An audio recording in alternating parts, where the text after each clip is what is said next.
It's been about a year since the second largest bank in the country announced it wants to expand its services in Ohio, including the Cleveland area. Tonight, we have more details about the plans. 5 on Your Side investigator Jonathan Walsh sits down with Bank of America and a financial expert about the impact this could have on your banking. I think it's an incredible opportunity for all banks. Janine Marziani is the Ohio State president for Bank of America. Early last year, the company said, let's get into Ohio more. Some will be brand new locations that we're building from the ground up. Others will be where we're going into new locations, so leasing and equipment. And those are all jobs back to Ohio. News 5 has learned the first financial center in our area is slated to open in Strongsville sometime in the second quarter of 2020. It's about a year from now.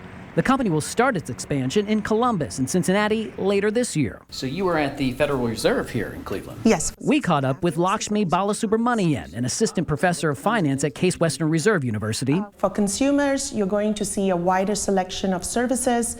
Bank of America is going to bring with it economies of scale in marketing, in technology. And that means competition for the current regional banks like Huntington, Fifth Third, PNC, and KeyBank that have a large market share right here in Ohio. This would be a good impetus to also innovate and to also be more cost effective. Some financial experts say part of that cost-effective strategy will include mergers between regional banks. One even saying here alarm bells should be going off at the Ohio banks because a big competitor is getting more aggressive in their backyards.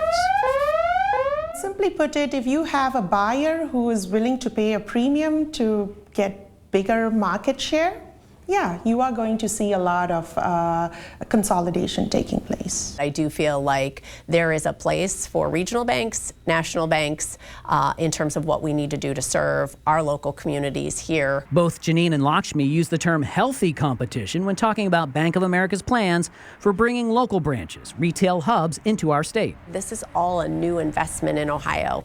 And so I think it was the right time, right place for us to really pivot and really make the significant investment that we wanted to make. I'm 5 on Your Side investigator Jonathan Walsh.